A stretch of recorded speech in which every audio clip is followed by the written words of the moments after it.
C'est un métier... Non, j'étais pas prête.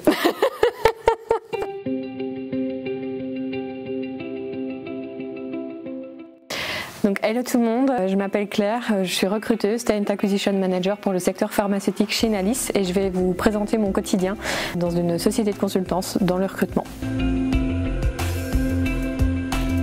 Au niveau de mon parcours pour devenir recruteuse, j'ai fait un bachelier en ressources humaines à l'ENALUX de Namur et j'ai poursuivi avec un master en relations publiques. J'ai directement atterri dans une société de consultance pendant 3 ans et demi où j'ai travaillé pour le secteur pharmaceutique et le secteur des énergies. Et là, ça va bientôt faire 1 an que je suis chez Nalis et que j'ai évolué sur une fonction de Talent Acquisition Manager. Ce qui m'a motivée à rejoindre Nalis, c'était la structure plus familiale et force de proposition parce qu'après 3 ans et demi dans une très grosse structure, très hiérarchisée, j'avais besoin de voir autre chose.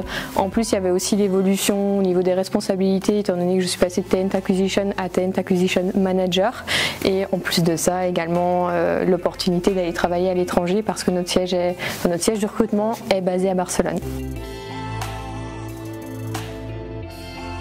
Mon quotidien en tant que manager, comme Barcelone est le centre d'excellence du recrutement chez Nalis, c'est de faire monter en compétences les recruteurs et de mettre en place les bonnes pratiques de recrutement.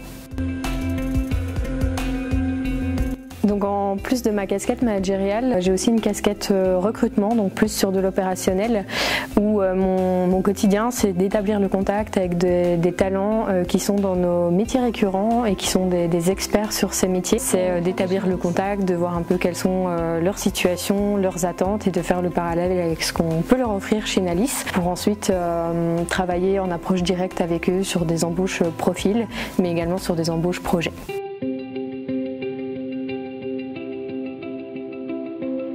La première raison d'être recruteuse dans une société de consultance, c'est que c'est un métier qui est dynamique. Donc on a toujours une idée de nos journées, mais dans ces journées, il y a toujours des imprévus, des bonnes surprises, des urgences à traiter, donc on ne s'ennuie jamais. La deuxième raison d'être recruteuse dans une société de consultance, c'est que c'est un métier qui est enrichissant. Donc moi, à la base, je ne connaissais pas du tout le métier du conseil, et encore moins l'ingénierie, parce que je ne suis pas ingénieure de base.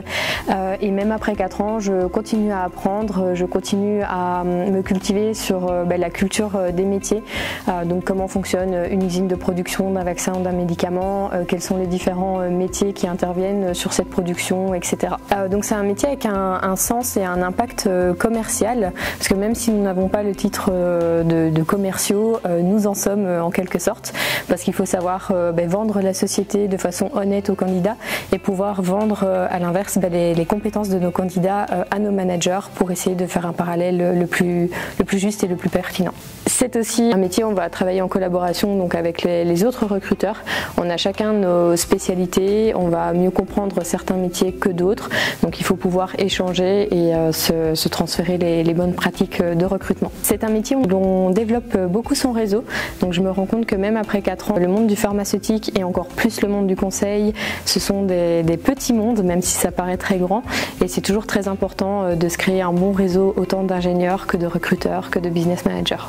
C'est un métier qui est central dans la stratégie de l'entreprise parce que sans recrutement, pas de projet et sans projet, pas de recrutement. Merci d'avoir regardé la vidéo. Si vous souhaitez être recruté par moi ou l'un de mes excellents recruteurs sur Barcelone, n'hésitez pas à cliquer sur le lien qui sera en barre d'infos. N'hésitez pas également à rejoindre les différents réseaux Nalis et à vous abonner à la chaîne YouTube.